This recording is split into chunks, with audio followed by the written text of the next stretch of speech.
সালামু আলাইকুম এভরিওয়ান, আশা করি সবাই অনেক অনেক ভালো আছেন। আজকে দেখতে পাচ্ছেন আমাদের যে বাইকের স্টিকারগুলো ছিল সেগুলো এখন লেমিনেশন হবে।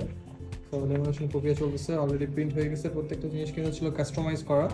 তো অলরেডি আমাদের মেশিনে প্রিন্ট হয়ে আসলো এবং আমাদের লেমিনেশন মেশিনে এখন সেটা লেমিনেশন করা হতো। লেমিনেশন করলে হয় কি যে প্রত্যেকটা প্রোডাক্টের লংজিভিটিটা অনেক হাই হয়ে যায়, মানে এটা আসলে নষ্ট হওয়ার আর কোনো চান্স থাকে না। তো আপনারা এখনই দেখতে পাবেন যে আসলে লেমিনেশন করার পরে কতটা গ্লেজি লাগতেছে। তো লেমিনেশন করার আগে দেখেন এই জিনিসটা কিন্তু একটু ম্যাট টাইপের হয়ে আছে, বা যখন হচ্ছে আমাদের লেমিনেশন করা হবে তারপরে এখানে একটা গ্লসি ফিনিশিং চলে আসবে। প্রত্যেকটা প্রসেসিং আমরা আপনাদেরকে এখন দেখাই দেবো যে একদম শুরু থেকে শেষ পর্যন্ত কীভাবে হচ্ছে।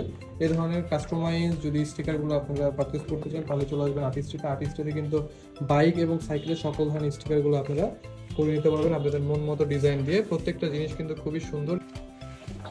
অলরেডি প্রসেসিং চলতেছে।